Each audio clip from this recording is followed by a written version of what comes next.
আসসালামু আলাইকুম রহমতুল্লাহ। আজকের ক্লাসে আমরা চ্যাপ্টার 5 চক্র গ্রুপের একটা থিওরাম প্রমাণ করব। গত ক্লাসে আমরা চক্র গ্রুপের সংজ্ঞা এবং একটা থিওরাম প্রমাণ করেছি। আজকের ক্লাসেও আমরা একটা থিওরাম প্রমাণ করব।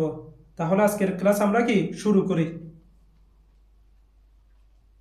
আজকের ক্লাসে আমরা চক্র গ্রুপের এই থিওরামটা প্রমাণের জন্য আমরা আগে চক্র গ্রুপটা উদাহরণের সাহায্যে কি দেখব। ঠিক আছে, উদাহরণের সাহায্যে এটা লিখার পর এই থিওরামটা আমরা কি প্রমাণ করব। ঠিক আছে, এখন চক্র গ্রুপের মধ্যে আমরা কি লিখেছিলাম, প্রথমে এ এক্স বিলংস টু কি জি লিখেছিলাম না, এ কমা এক্স বিলংস টু কি জি লিখেছিলাম। ঠিক আছে, এতটুকু। ঠিক আছে, এখানে এক্সটা হচ্ছে কি যে কোনো উপাদান এবং এটা হচ্ছে কি একটা নির্দিষ্ট উপাদান। ঠিক আছে, আমরা চক্র গ্রুপের সংজ্ঞার মধ্যে কি বলেছিলাম, কোন একটা গ্রুপকে চক্র গ্রুপ বলা হবে যদি ওই গ্রুপের সকল উপাদানকে একটা নির্দিষ্ট উপাদানের ঘাতে প্রকাশ করা যায়, তখন ওই গ্রুপটাকে কি বলা হবে, চক্র গ্রুপ বলা হবে। ঠিক আছে, তাহলে এখানে যে কোনো উপাদান কি আছে দেখো তো, এক্স আছে না, এখানে নির্দিষ্ট উপাদান কি এ, তাহলে এই যে কোনো উপাদান এক্স এটাকে যদি এ এর ঘাতে প্রকাশ করা যায়, তখন এই গ্রুপটাকে কি বলা হচ্ছে, চক্র গ্রুপ বলা হচ্ছে। ঠিক আছে, এতটুকু শুধু। তাহলে এটাকে আমরা কিভাবে লিখেছিলাম, এক্স সমান এ এন, এক্স সমান কত এ এন, এটা আমরা কি লিখেছিলাম না, এতটুকু শুধু। দেখো এখানে এক্স হচ্ছে কি যে কোনো উপাদান না, তাহলে একটা নির্দিষ্ট উপাদান কি এ, এই জি এর একটা নির্দিষ্ট উপাদান কি এ এর পাওয়ার হিসেবে লিখে গেছে, এর যে কোনো উপাদান এক্স এটাকে এ এর পাওয়ার হিসেবে যেহেতু লিখে গেছে, সেই জন্য এই জিটা কি হবে, চক্র গ্রুপ হবে। ঠিক আছে, অর্থাৎ কোনো গ্রুপের মধ্যে যদি এই সম্পর্কটা বিদ্যমান থাকে, তখন ওই জিটাকে কি বলা হবে, চক্র গ্রুপ বলা হবে। ঠিক আছে, আমরা আরেকটু সহজ করে বলতে পারি, কিরকম, ধরি এখানে কি এ এ স্কয়ার এ কিউব এ ফুল, চারটা উপাদান আমরা কি নিছি। ঠিক আছে, এর মধ্যে দেখো তো সবগুলোকে আমরা এক্স দ্বারা ডিনোট করছি, সবগুলো উপাদানকে আমরা কি এক্স দ্বারা ডিনোট করছি। ঠিক আছে, অর্থাৎ এটাও এক্স হবে, এটাও এক্স হবে, এটাও কি এক্স হবে, এটাও কি এক্স হবে। এখন এই এক্স এটাকে যে কোনো উপাদান এ আমরা ধরে নিয়েছি। ঠিক আছে, এই এক্স এটাকে এ এর পাওয়ার হিসেবে লিখে যাচ্ছে না, দেখো তো এক্স সমান এ, এক্স সমান এ, এক্স সমান এ স্কয়ার, এক্স সমান কত এ কিউব, অর্থাৎ এক্সটাকে এ এর পাওয়ার হিসেবে যেহেতু লিখে যাচ্ছে, একটা উপাদান একটা নির্দিষ্ট উপাদান সেই উপাদানের পাওয়ার হিসেবে কি লিখে যাচ্ছে, সেজন্য এই উপাদানগুলো যদি তোমার জি এর মধ্যে থাকে, তখন ওই জিটাকে কি বলা হবে, চক্র গ্রুপ বলা হবে। যেহেতু প্রত্যেকটা উপাদানকে এ এর পাওয়ার হিসেবে কি লিখে যাচ্ছে, অর্থাৎ যে কোনো উপাদানের পাওয়ার হিসেবে লিখে যাচ্ছে, একটা নির্দিষ্ট উপাদানের পাওয়ার হিসেবে, সেজন্য এই জিটাকে কি বলা হবে, চক্র গ্রুপ বলা হবে, যদি জি এর মধ্যে এই উপাদানগুলো কি থাকে। ঠিক আছে, দেখো এই সবগুলো উপাদানকে এন আকারে কি লিখে গেছে না, এরকম। আমরা আরেকটু সহজ করে বলতে গেলে, কোনো গ্রুপের মধ্যে যদি সকল উপাদানের ভিত্তি যদি সেম হয়, কোন উপাদানের মধ্যে যদি সকল উপাদানের ভিত্তি সেম হয়, তখন ওইটাকে কি বলা হবে, চক্র গ্রুপ বলা হবে। ঠিক আছে, এটা হচ্ছে কি সাধারণভাবে। ঠিক আছে, আমরা আরেকটু কি ভেঙে বলবো। ঠিক আছে, তাহলে আমরা ভিত্তি সেম হলে কি বলছি, চক্র গ্রুপ বলছি, তখন ওই ভিত্তিটাকে কি বলা হবে, সৃজক বলা হবে। এটাও কি সৃজক, দেখো তো এটা হচ্ছে কি সৃজক, কারণ এখানে দেখো তো এক্স কে এন আকারে লিখে গেছে, তাহলে এ এর পাওয়ার হিসেবে দেওয়া গেছে, যার পাওয়ার হিসেবে দেওয়া হবে সেটাকে কি বলা হবে, সৃজক বলা হবে। এ এর পাওয়ার এখানে কত আছে, এন আছে, সেই জন্য এটা হচ্ছে কি সৃজক। ভিত্তিটা কি হবে, সবসময় সৃজক হবে, অর্থাৎ সৃজক মানে কি জেনারেটর বা সৃষ্টি, যেটা দ্বারা সৃষ্টি হয় তাকে কি বলা হয়, সৃজক বলা হয়। যেহেতু এখানে সবগুলো উপাদান এ দ্বারা সৃষ্টি হয়েছে, সেই জন্য এটা হচ্ছে কি সৃজক।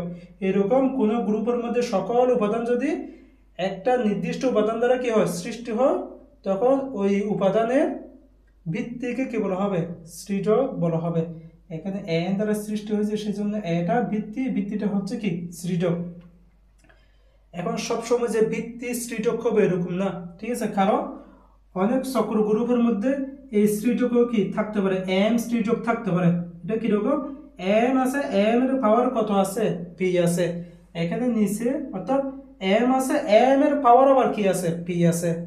তাহলে আমরা সৃজক নিব যে একদম উপরে পাওয়ার যেটা আছে তার ভিতরে যেটা থাকবে সেটা হচ্ছে কি সৃজক। সবার উপরে একটা পাওয়ার থাকবে, এটা হচ্ছে কি এন আকারের, ঠিক আছে, এন ধরে নিব। জাস্ট তার ভিতরে যেটা থাকবে সেটা হচ্ছে কি সৃজক। তাহলে এখানে সবার উপরে কত আছে, পি আছে না, এবং তার ভিতরে কত আছে, এম আছে। এমটা হবে কি সৃজক, বুঝছো কথা। পিটা হচ্ছে এখানে পাওয়ার হিসেবে, এন হিসেবে, এই এমটা হচ্ছে কি এ হিসেবে, সেজন্য এমটা কি হবে এখানে সৃজক হবে, সৃজক, ঠিক আছে। অর্থাৎ এমটা হচ্ছে কি বৃত্তি হিসেবে আমরা নিচ্ছি, বৃত্তি হিসেবে নিচ্ছি। কারণ এখানে যদি এটার মতো করে বৃত্তি হিসেব করো, এটাকে আবার গুণ করলে এরকম হয়েছে না, এম পি হয়ে যায়। এম পি হলে তো আমাদের একটা নির্দিষ্ট পাওয়ার এটা নাই, সরাসরি এমপি হয়ে গেছে। সেই জন্য আমাদের নিতে হবে যে উপরে একটা পাওয়ার থাকবে, শুধুমাত্র একটা পাওয়ার, ভিতরে যা থাকবে তাকে আমরা কি বলবো, সৃজক বলবো, ঠিক আছে। তাহলে এখানে এম হচ্ছে সৃজক, এখানে এটা হচ্ছে কি হবে, সৃজক হবে, ঠিক আছে। এতটুকু শুধু আমরা কি সৃজক, সৃজক সম্পর্কে কি জানছি, ঠিক আছে। এরপর আমরা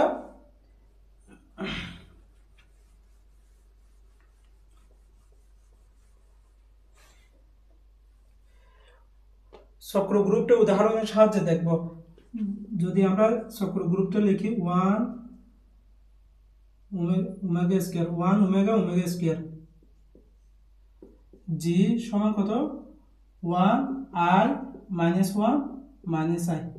দুটো গ্রুপ দিছি না, এই দুটো গ্রুপকে চক্র গ্রুপ বলা হবে যদি সবগুলো উপাদানকে যদি একটা উপাদানের পাওয়ার হিসেবে লিখে যায়, তখন এই গ্রুপটাকে কি বলা হবে, চক্র গ্রুপ বলা হবে। একইভাবে এই গ্রুপটাকে কি বলা হবে, চক্র গ্রুপ বলা হবে, ঠিক আছে। দেখো তো এখানে, এখানে আছে ওয়ান ওমেগা ওমেগা স্কয়ার, এখানে ওয়ান আছে, আই আছে, মাইনাস ওয়ান আছে, মাইনাস আই আছে, সবগুলো কি ভিন্ন ভিন্ন না, ঠিক আছে। পাওয়ার ভিন্ন ভিন্ন, পাওয়ার কি আছে, ভিন্ন ভিন্ন আছে। এখন সবগুলো উপাদানকে যদি একটা উপাদানের পাওয়ার হিসেবে, সব উপাদানকে একটা উপাদান, একটা নির্দিষ্ট উপাদান ধরে নিব, তার পাওয়ার যত হয়, তার পাওয়ার যত হয় তত হিসাব করে আমরা কি লিখব, ঠিক আছে। যেমন দেখো এখানে আছে কত, ওয়ান না, আমরা যদি ওয়ানকে লিখি ওমেগা জিরো সমান কত, ওয়ান। এরপর আমরা যদি ওমেগাকে লিখি ওমেগা ওয়ান সমান কত, ওমেগা। এরপর ওমেগা স্কয়ারকে আমরা কি লিখতে পারি, ওমেগা স্কয়ার সমান ওমেগা স্কয়ার। তাহলে এদিকে কয়টা আছে, তিনটা উপাদান, সেই তিনটা উপাদান এখানে আছে না।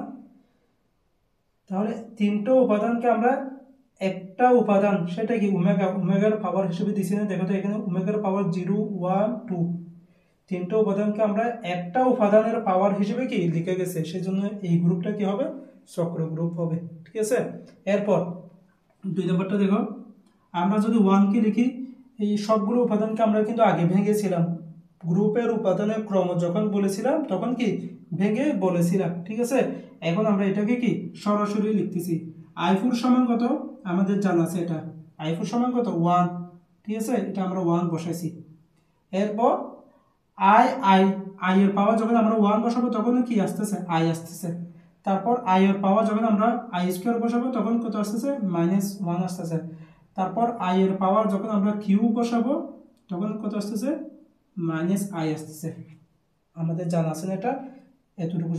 আচ্ছা এখানে চারটা উপাদান, সবগুলো চারটা উপাদান এখানে আছে না, দেখো তো এই চারোটা উপাদানকে আমরা আই এর পাওয়ার হিসেবে দিছি না, আইটা এখানে আছে, এই একটা নির্দিষ্ট উপাদান আমরা আই নিছি, আই এর পাওয়ার হিসেবে আমরা চারোটা উপাদানকে কি করছি, প্রকাশ করছি। এখানে আই এর পাওয়ার ওয়ান, আই এর পাওয়ার টু, আই এর পাওয়ার থ্রি, আই এর পাওয়ার কত, ফোর, ঠিক আছে।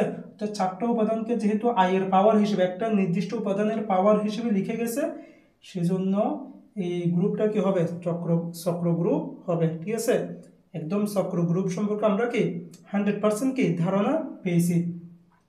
এখানে ওমেগাটাকে কি বলা হচ্ছে, তোমার সৃজক, যেহেতু এখানে তিনটা উপাদান ওমেগা দ্বারা সৃষ্টি হয়েছে সেজন্য ওমেগাটাকে সৃজক বলা হচ্ছে। এখানে চারটা উপাদান আই দ্বারা সৃষ্টি হয়েছে সেজন্য আইটা কি হবে, সৃজক হবে এখানে। তাহলে আমরা কি এটাকে উদাহরণের সাহায্যে চক্র গ্রুপটা কি দেখছি।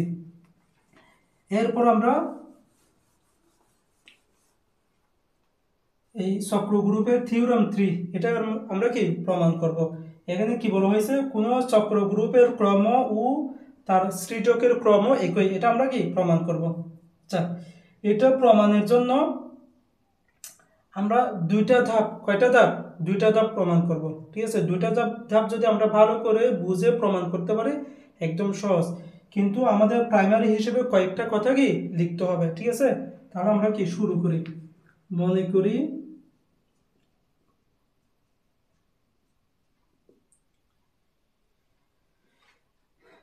এ দ্বারা সৃজিত, সব সময় চক্র গ্রুপ হলে একটা সৃজক থাকবে। ঠিক আছে, সেজন্য আমরা লিখব এ দ্বারা সৃজিত। মনে করি এ দ্বারা সৃজিত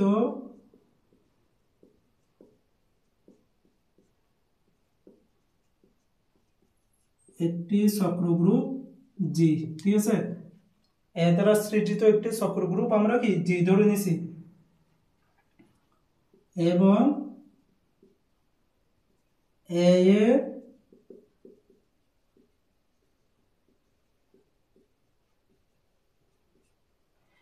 এর সসীম ক্রম n ধরে নিছি। ঠিক আছে, অর্থাৎ এ এর ক্রমটা সসীম, সেটা কত n ধরে নিছি। ঠিক আছে, এটাকে আমরা অর্থাৎ দিয়ে আবার লিখতে পারি, অর্থাৎ অর্ডার অফ এ সমান কত n। ঠিক আছে, এটা যে কথা এটাও কি একই কথা। এটা যদি আমরা সরাসরি লিখি তখন এটা কি সুন্দর দেখাচ্ছে না, সেজন্য এটাকে আমরা কি একটু ভেঙে লিখছি। এবং এ এর সসীম ক্রমে n, অর্থাৎ কত অর্ডার অফ এ সমান কত n। ঠিক আছে,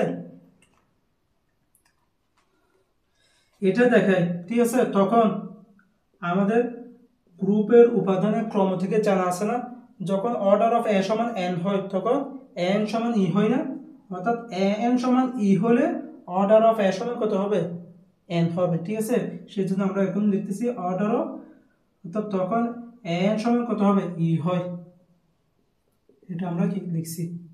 এরপর আমরা প্রমাণ করব যে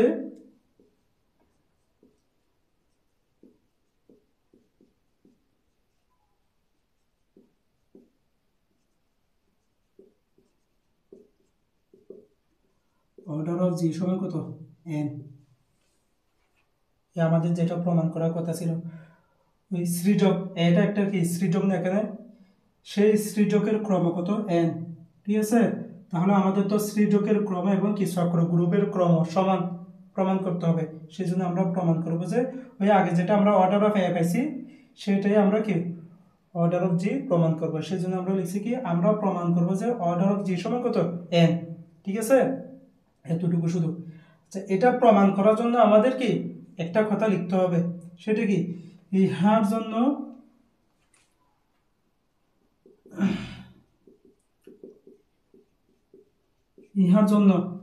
এটা অর্ডার অফ জি সমান n প্রমাণ করার জন্য আমাদের দুইটা কাজ করতে হবে।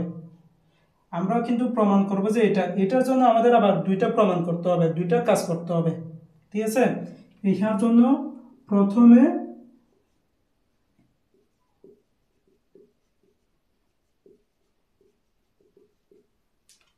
আমরা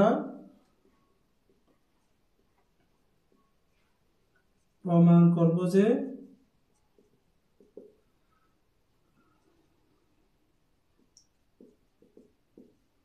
জি এর n সংখ্যক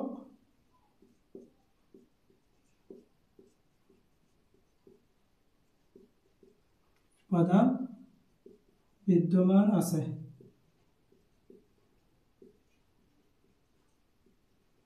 দেখো, আমরা কিন্তু অর্ডার অফ জি সমান n প্রমাণ করব।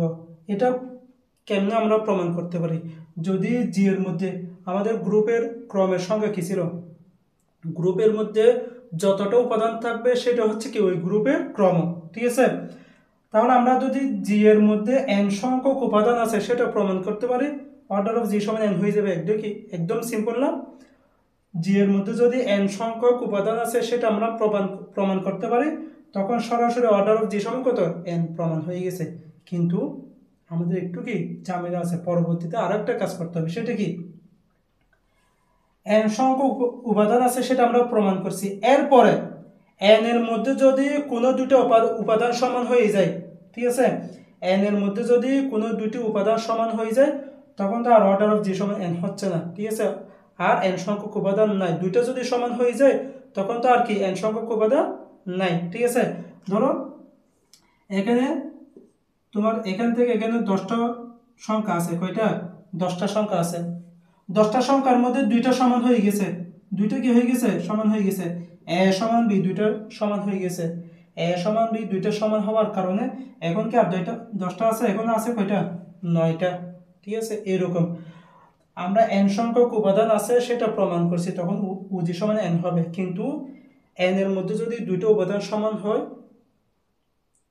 তখন কি অর্ডার অফ জি সমান কি হবে না? এন হবে না। সেজন্য আমরা পরবর্তীতে প্রমাণ করব যে কোনো দুটো উপাদান কিনা সমান নয়, এন এর মধ্যে অর্থাৎ জি এর মধ্যে কোনো দুটো উপাদান সমান নয়, ঠিক আছে। এটা যদি প্রমাণ করতে পারি তখন আমাদের অর্ডার অফ জি সমান কত? এন প্রমাণ হয়ে যাবে, ঠিক আছে। এতটুকু শুধু আমাদের কি করা? কাজ করা। এটা আমরা কাজ করবো এখন। পরবর্তীতে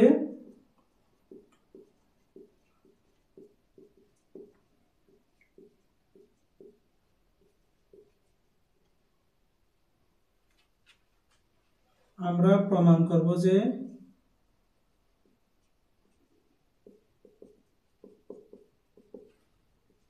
জি এর কোনো দুইটি উপাদান সমান নয়।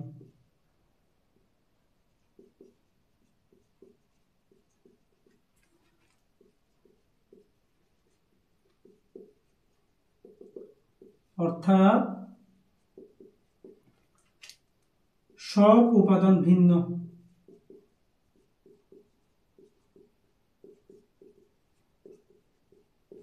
এই সব উপাদান যদি আমরা ভিন্ন প্রমাণ করতে পারি, অর্থাৎ এন সংখ্যক উপাদান আছে, সেই এন সংখ্যক উপাদানের মধ্যে কোনো উপাদান কি হচ্ছে না? সমান হচ্ছে না, দুইটা উপাদান সমান হচ্ছে না, তখন ওই অর্ডার অফ জি সমান কি হয়ে যাবে? এন প্রমাণ হয়ে যাবে, ঠিক আছে।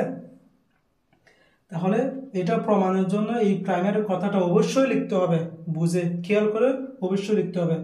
কিন্তু না বুঝে লিখলে একটু কি এলোমেলো মনে হবে, ঠিক আছে।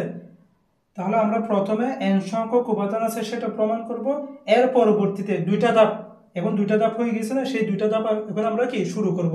প্রথমে প্রমাণ করব যে এন সংখ্যক উপাদান আছে, এর মধ্যে এন এর দুইটা উপাদান কি নয়? সমান নয়, ঠিক আছে। এন সংখ্যক উপাদান থেকে যে কোনো দুটো উপাদান কি হবে না? সমান হবে না, সেটা আমরা প্রমাণ করব। তাহলে প্রথম ধাপের মধ্যে আমরা লিখব কি? ধরি এখন আচ্ছা ধরি m belongs to G, যেখানে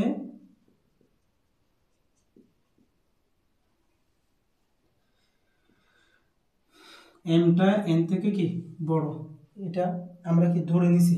দেখো ধরো এটা হচ্ছে কি G, এতটুকু এটা হচ্ছে কি G না, আমরা G ধরে নিছি। G এর মধ্যে n হচ্ছে ধরো এতটুকু, n কোথায়? এখানে আছে, nটা কোথায়? এতটুকু এখানের মধ্যে আছে, বুঝছো কথা? এখন আমরা ধরে নিছি যে জি এর মধ্যে এনটা হচ্ছে এখানে আছে, এনটা ভালো করে বুঝে, এনটা হচ্ছে কি এতটুকু এখানে আমরা কি ধরে নিছি। এখন এম বিলংস টু একটা জি নিছি, যেটা এই এমটা এন থেকে বড়, এমটা যদি এন থেকে বড় হয়, ঠিক আছে, তাহলে এমটা এন এর পর হবে না, এমটা কি হবে? এন এর পর হবে।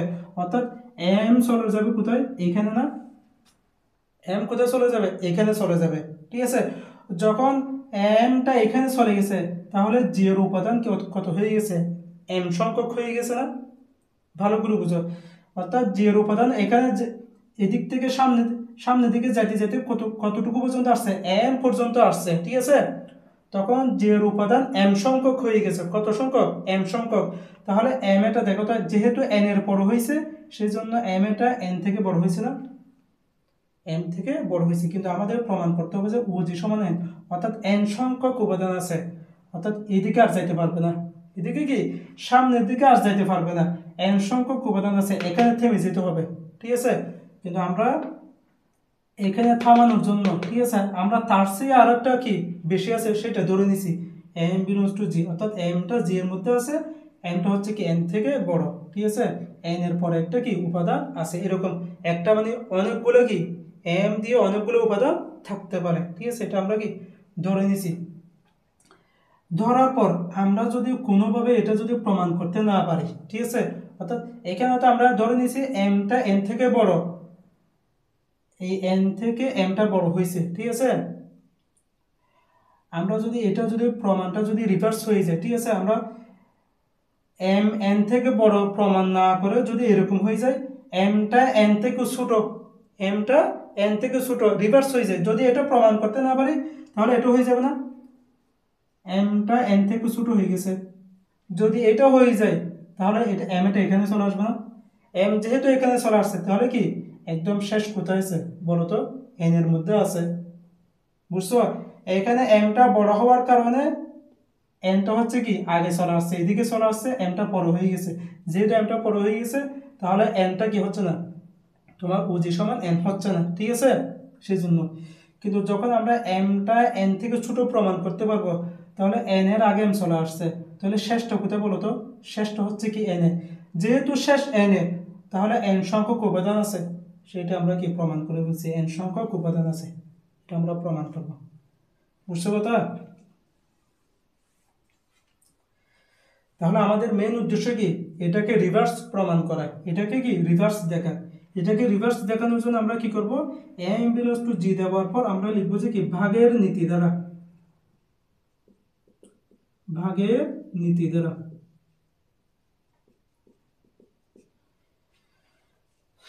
ভাগের নীতি দ্বারা আমরা কি লিখতে পারি, এম সমান, আমরা এদিকে লিখি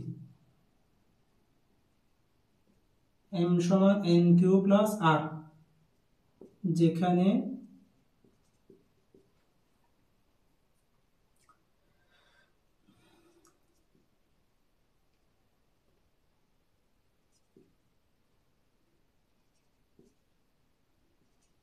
অর্থাৎ আমরা এম সমান এখানে একটা এম ধরে নিয়েছি না, এম বিলংস টু কত জি, এই এমটাকে আমরা জাস্ট ভাগের নীতি দ্বারা ভেঙে লিখছি, ঠিক আছে, এরকম যে কোনো সংখ্যাকে এভাবে কি ভেঙে লিখা যায়, ঠিক আছে। কিরকম এটা বোঝাচ্ছে, এই এমটাকে আমরা ভাগের নীতি দ্বারা বানাচ্ছি যে এন কিউ প্লাস কত আর, এখানে এন কিউ মানে হচ্ছে কি ভাজক গুণ ভাগফল, যদি আমরা এম একটা সংখ্যা ধরে নিই, এম এটা হচ্ছে কি ভাজ্য হিসেবে কি ধরে নিছি, তাহলে ভাজ্য সমান কি হয় ভাজক গুণ ভাগফল, তার সাথে যদি আমরা ভাগশেষটা যোগ করি, ঠিক আছে, তখন আমরা ভাজ্যটা পাই না, ভাজ্য মানে কি সংখ্যাটা, এরকম আর কি। দেখো আমরা এখানে কি এন নিছি, তারপর এদিকে কত নিছি এম নিছি, এদিকে কি কিউ নিছি, তো এদিকে ফলাফল আমরা এদিকে ভাগশেষ কত পাইছি এন পাইছি, ঠিক আছে, বুঝছো কথা। অর্থাৎ এম কে এন দ্বারা ভাগ করলে আমরা ফলাফল পাইছি কত কিউ পাইছি, এদিকে ভাগশেষ কত পাইছি আর পাইছি, তাহলে এন কিউ যোগ গুণ করে এবং তার সাথে আর যোগ করলে এম এটা পাওয়া যাবে না, সেটাই আমরা কি লিখছি। এখন এখানের মধ্যে লিখছি কি দেখো তো, এটা অবশ্যই লিখতে হবে আরটা জিরোর থেকে বড় অথবা তার সমান, এবং আরটা কি হবে এন থেকে ছোট হবে, কারণ কি যদি সরাসরি বিভাজ্য হয়ে যায় তাহলে আরটা কত হবে শূন্য হয়ে যাবে না, যদি সরাসরি বিভাজ্য হয়ে যায় ভাগশেষ না থাকে তখন আর এর মান কত জিরো, কিন্তু যখন ভাগশেষ থাকবে কোন একটা ভাগশেষ আছে, ঠিক আছে, সরাসরি বিভাজ্য হয় নাই, তখন ভাগশেষ এটা জিরোর থেকে বড় হবে না, হবে জিরোর থেকে বড়, এটা আমরা লিখছি, কিন্তু ভাগশেষটা আবার এন থেকে ছোট হবে, কারণ এটা হচ্ছে কি ভাজক, ঠিক আছে। যখন ভাগশেষ থাকে, যখন কি থাকে ভাগশেষ থাকে, ভাগশেষ সবসময় কি ভাজক থেকে কি হয় ছোট হয়, এই জন্য ভাগশেষ আর এটা আমরা কি এন থেকে ছোট, এন মানে কি এখানে কি ভাজক, ভাজক থেকে কি ছোট দিছি, ঠিক আছে, এটা অবশ্যই কি লিখতে হবে, এটাতে আমাদের কি পরবর্তীতে কাজ আছে সেজন্য। এখন এতটুকু লিখার পর আমরা এরপরে কি করব বলতো, এর পরবর্তীতে আমরা জাস্ট এখানে এম আকারে আছে না, এখানে তো আমরা শুধুমাত্র কি নিছি বলো, এখানে নিছি যে আমরা এমটাকে ভাঙছি যে, কিন্তু এখানে আছে কি এম আকারে, সেই জন্য এদিকে আমরা কি আনবো ভিত্তি আনবো, উভয় দিকে কি আনবো ভিত্তি আনবো, ভিত্তি আনলে এটাকে আমরা কি লিখতে পারি এম সমান, বুঝছো, এটাকে আমরা ভাঙছি, তো ভাঙার পর এই সম্পর্কটা দিছি, ঠিক আছে, বুঝছো। তারপর আমরা এই এখান থেকে সরাসরি দেখো এখানে এম আছি না, সেজন্য এদিকে আমরা ভিত্তি এ আছি, এদিকেও কি আনবো ভিত্তি এ আনবো, ঠিক আছে, ভিত্তি যদি এ আনি তখন কত হবে এন কিউ প্লাস কত আর বসাইছি, অর্থাৎ এদিকেও বৃত্তি এদিকেও কি বৃত্তি, আমাদের এটা জানা আছে না। ধরি এদিকে এ এক্স সমান এ ওয়াই, ঠিক আছে। যখন বৃত্তি বৃত্তি সমান হয়ে যায় তখন পাওয়ার পাওয়ার কি হয়ে যায় সমান হয়ে যায়। দেখো তো এই লাইন থেকে আবার এই লাইনে লিখে যায় না, এখানে বৃত্তি বৃত্তি সমান হয়ে গেছে, পাওয়ার পাওয়ার কি হয়ে গেছে সমান হয়ে গেছে। এই লাইন যে কথা এই লাইন কি একই কথা, এই লাইন থেকে এই লাইনে কি যাওয়া যাচ্ছে, ঠিক আছে। এতটুকু এটাকে আমরা কি লিখছি, বৃত্তি নিচে আর কি। এরপর এদিকে আমাদের এম আছে, এমটা কি রেখে দিব, এটাকে আমরা কি ভাঙতে পারি, এম এন কিউব ইন্টু এ আর লিখতে পারি, ঠিক আছে। এন কিউব ইন্টু কি এ আর লিখছি। এরপর এদিকে দেখো তো এম এম কি রেখে দিছি,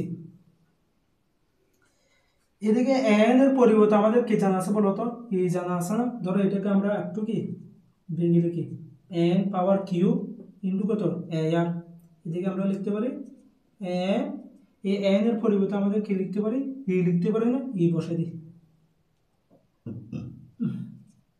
ই পাওয়ার কিউব এদিকে কত এ আর। তাহলে এ মানে কত ওয়ান না, ওয়ানের পাওয়ার যত হোক না কেন ফলাফল কত ওয়ান, সেজন্য এটা বাদ হয়ে যাবে না।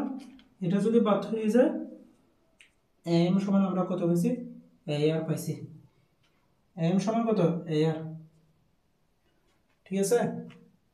তাহলে আমরা কি প্রথম ধাপে এতটুকুই কি প্রমাণ করছি। এখান থেকে আমরা জাস্ট বাকি কাজটা, অর্থাৎ প্রথম ধাপের জন্য এখানে আমাদের লিখছিলাম প্রথমে আমরা প্রমাণ করব যে, ঠিক আছে, একটা কাজ, দ্বিতীয়ত আমরা কি আর একটা কাজ, ঠিক আছে। এই প্রথম কাজটা আমরা কি বাকি কাজটা এদিকে কি শেষ করি, ঠিক আছে। প্রথম ধাপে বাকি কাজটা এদিকে শেষ করি। এখানে এম সমান এ আর, সেটা আমরা আবার লিখি এম সমান এ আর, এম সমান এ আর হয়েছে না। এখান থেকে কি বলতো আমরা কি লিখতে পারি, ধরো এই এদিকে যেটা দেওয়া ছিল সেদিকে, সেটা আমরা আবার এদিকে লিখি, 0 থেকে 8টা বড়, 8টা এন থেকে ছোট, ঠিক আছে। যেহেতু যেহেতু আরটা এন থেকে ছোট, আর এন থেকে ছোট, সুতরাং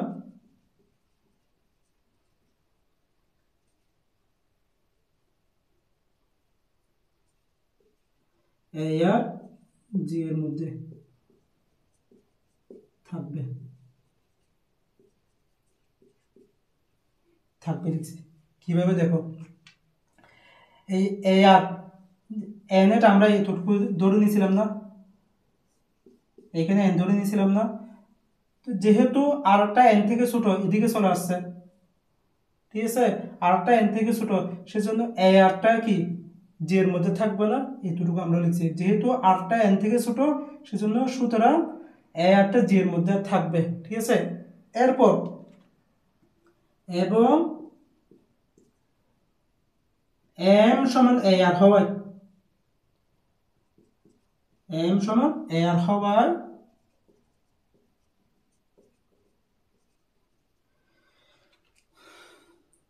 এম ও জি এর মধ্যে থাকবে।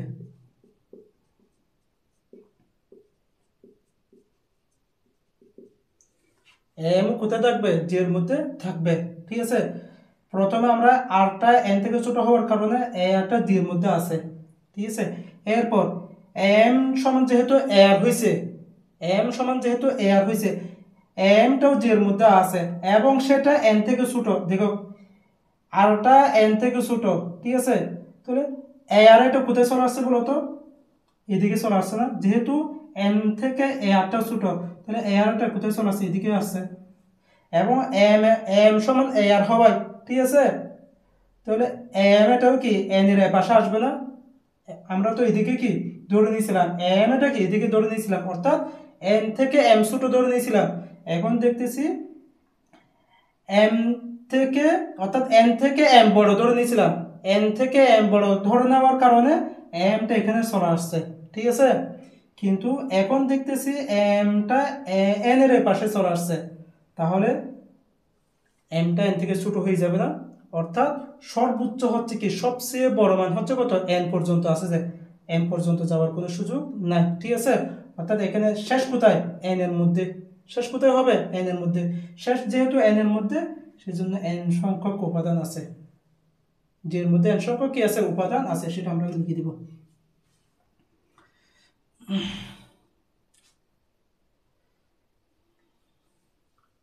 সুতরাং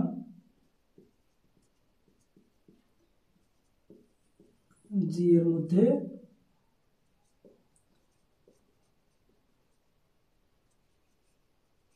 এন সংখ্যক উপাদান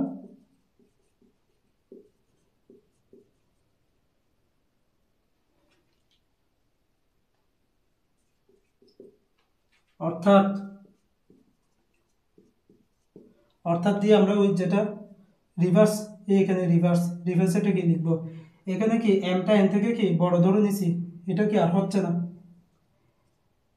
তাহলে এটা আমরা কি নট ইকুয়াল, নট দিয়ে দিব, ঠিক আছে। এটা নট, এমটা এন থেকে কি হচ্ছে না, বড় হচ্ছে না, ঠিক আছে। এইখান থেকে কি বোঝাচ্ছে, এনটা এম থেকে বড় অথবা কি তার সমান, ঠিক আছে। এমটা এন থেকে বড় হবে অথবা তার সমান, অর্থাৎ সবচেয়ে বড় কত, এন, ঠিক আছে। যেহেতু সবচেয়ে বড় মান এন, এই জন্য এন সংখ্যক উপাদান কি রয়েছে, যের মধ্যে এন সংখ্যক উপাদান রয়েছে, সেটা আমরা লিখছি, যের মধ্যে এন সংখ্যক উপাদান আছে। তাহলে এটা হচ্ছে কি প্রথম আমরা প্রমাণ করব, যে লিখছিলাম যে সেটাই কি আমরা কি প্রমাণ করছি, এন সংখ্যক উপাদান আছে। এরপর আমরা কাজ করব যে কি এই যের মধ্যে এন সংখ্যক উপাদান আছে, তাদের মধ্যে কোনো দুটো উপাদান কি হবে না, সমান হবে না, সেটা আমরা কি প্রমাণ করব। যদি কোনো দুটো উপাদান সমান না হয়, তাহলে ঠিক এন সংখ্যক উপাদান থাকবে, বেশিও হবে না কমও হবে না, ঠিক আছে। তাহলে সরাসরি ও জি সমান কত, এন, অর্ডার অফ জি সমান এন প্রমাণ হয়ে যাবে। তাহলে এটা আমরা কি মুছে দিয়ে পরবর্তী পাঠটা শুরু করি।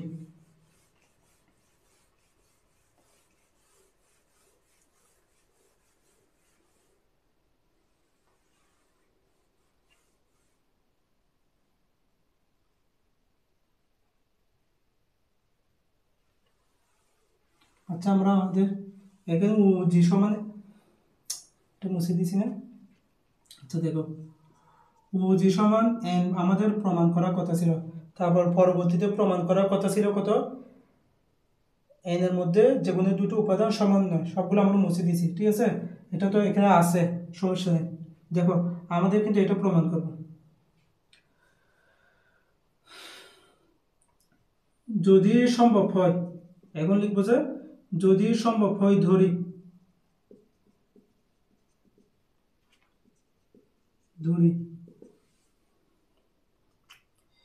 জি এর যে কোনো দুটো উপাদান সমান, ঠিক আছে। জি এর যে কোনো অর্থাৎ কোনো দুটো উপাদান সমান আমরা কি ধরে নিব।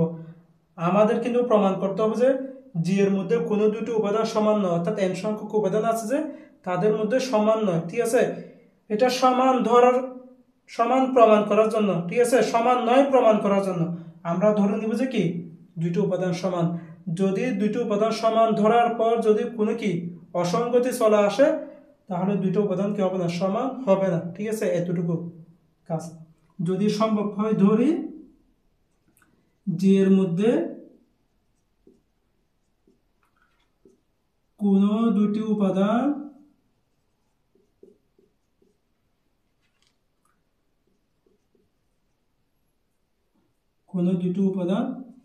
এ আর ও এ এস সমান, ঠিক আছে। যদি সম্ভব হয়, এটা আমরা কি ধরে নিছি।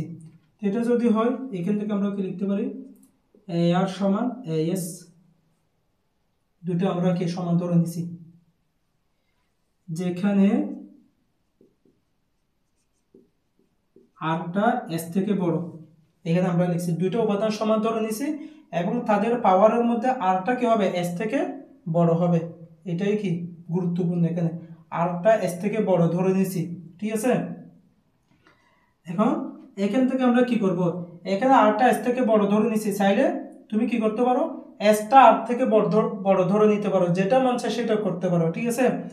আমি আরটা এস থেকে বড় ধরে নিতে পারি, ঠিক আছে। তুমি চাইলে কি এসটা আর থেকে কি বড় ধরতে পারো, যেটা মন চায় সেটা করতে পারি। তাহলে আমরা যদি যখন বড় ধরবো, ঠিক আছে, যেটা বড় ধরবো সেটা নিয়ে আমাদের কাজ করতে হবে। এটার সাথে এখানে কি আছে, সম্পর্ক আছে। আমি যদি এখানে বড় ধরি, এই বড়র সাথে এখানে কি আছে, সম্পর্ক আছে। কিরকম দেখো, আর কে যদি বড় ধরি তাহলে আর এর দিকে আমাদের একটা মান লাগবে, আর এর দিকে আমরা একটা কি রাখবো, মান রাখবো। যাকে ছোট ধরবো তার দিকে আমরা কি জিরো আনবো, অর্থাৎ আমাদের লাগবে যে কি এন, কি লাগবে, এই এখান থেকে আমরা এন সমান ই আনবো। কি আনবো, এন সমান ই। বুঝছো কথা? অর্থাৎ এক পাশে আমরা এন, আর এক পাশে কত, ই। ঠিক আছে, তাহলে আমরা যেহেতু এদিকে এ আর আনছি, সেজন্য এই পাশে আমাদের এন আনতে হবে। কি আনতে হবে, এ এন। ঠিক আছে, আর ও পাশে কত আনতে হবে, ই আনতে হবে। ই মানে কত, এ পাওয়ার জিরো না, ই মানে কত, এ পাওয়ার জিরো, অর্থাৎ এই পাশে আমাদের এ পাওয়ার জিরো আনতে হবে। বুঝছো? তাহলে যেটা ছোট সেদিকে আমাদের জিরো আনতে হবে না, সেদিকে জিরো আনার জন্য উভয় পাশে আমরা কি করে দিব, মাইনাস এস দ্বারা গুণ করে দিব। এ আর ইন্টু এ মাইনাস এস গুণ করে দিলে A S A minus S দ্বারা কি করে দিয়েছি, গুণ করে দিয়েছি। এগুলো সবগুলো প্রত্যেকটা লাইনে লাইনে আমরা কি বুঝিয়ে বুঝিয়ে বলতেছি, সেজন্য একটু কি সময় লাগতে পারে। দেখো এ আর ইন্টু, আচ্ছা এখানে পাওয়ার কি হয়ে যাবে, বিয়োগ হয়ে যাবে না, তো যোগ হয়ে যাবে। পাওয়ার পাওয়ার কি হয়ে যাবে, যোগ হয়ে যাবে। যোগ হলে কত হচ্ছে, এ আর মাইনাস এস। এ আর মাইনাস এস সমান এ এস মাইনাস এস। তাহলে এখান থেকে আমরা লিখতে পারি এ আর মাইনাস এস সমান এ জিরো। ঠিক আছে, এ জিরো আমরা কি লিখছি।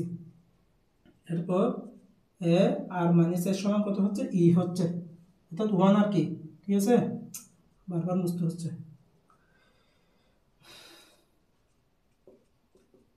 ই আমরা কি পেয়ে গেছি।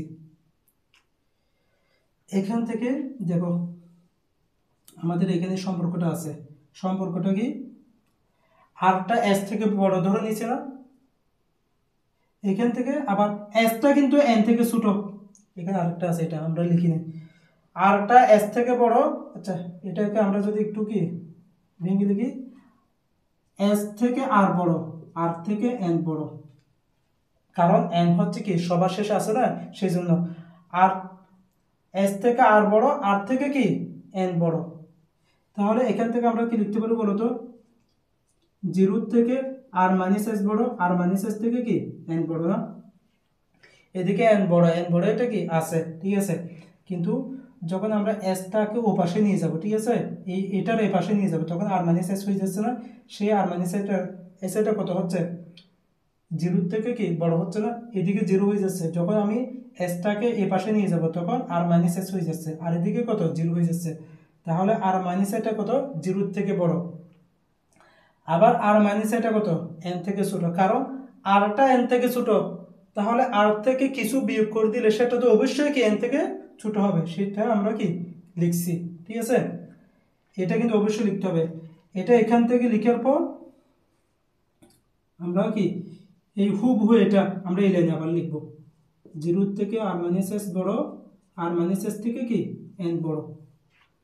এটা লেখার পর আমরা এখন লিখবো যে যেহেতু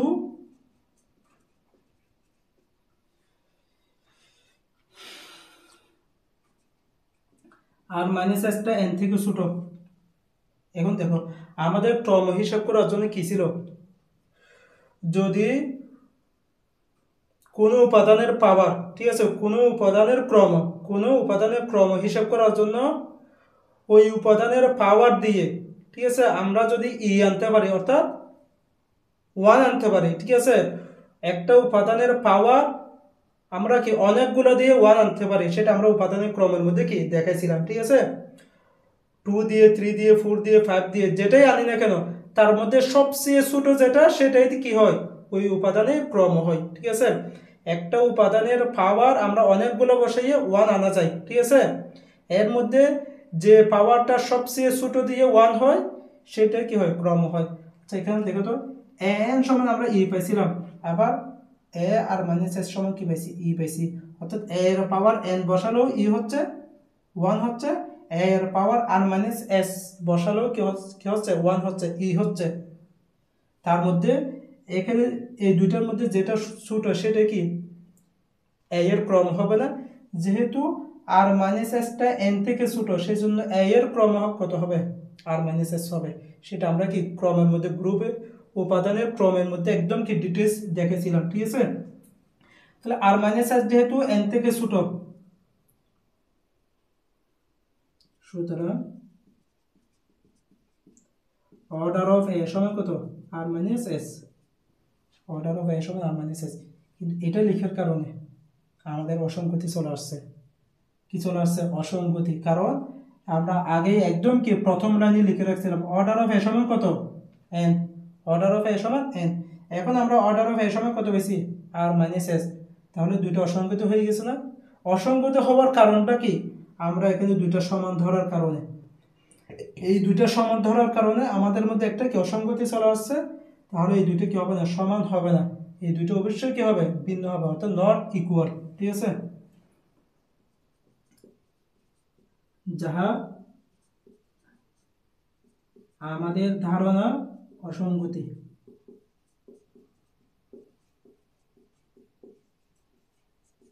আমাদের ধারণার অসঙ্গতি সেটা কি সরাসরি লিখে দিছি। এটা লেখার পর তাহলে এটা অসঙ্গতি হওয়ার কারণে এটা কি সমান হবে না, এ আর নট ইকুয়াল কত, এস। দুইটা কি সমান হয় না। আর যদি দুইটা সমান না হয় তাহলে বোঝাচ্ছে কি এর মধ্যে এন সংখ্যক উপাদান আছে এবং তাদের মধ্যে কোনো দুটো উপাদান সমান নয়, ঠিক আছে। সবগুলো উপাদান কি ভিন্ন, ঠিক। এটা আমরা লিখে দেব,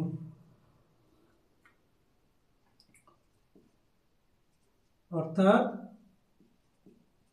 জি এর সব উপাদান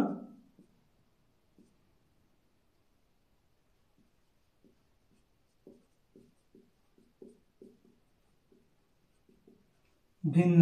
জি এর সব উপাদান কি ভিন্ন। সুতরাং সব উপাদান যেহেতু ভিন্ন, জি ঠিক এন সংখ্যক, ঠিক এন সংখ্যক উপাদান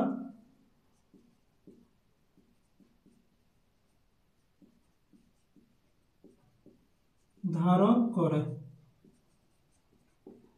যেহেতু ঠিক এন সংখ্যক উপাদান ধারণ করছে, ঠিক আছে, তাহলে এন এটা কি জি এর ক্রম হয়ে যাবে না, ঠিক আছে। অর্থাৎ গ্রুপের কোন কত হবে, গ্রুপের মধ্যে যতটা উপাদান থাকে সেটা কি ওই গ্রুপের কি হয়, ক্রম হয়, ঠিক আছে। আমরা লিখবো এখন অতএব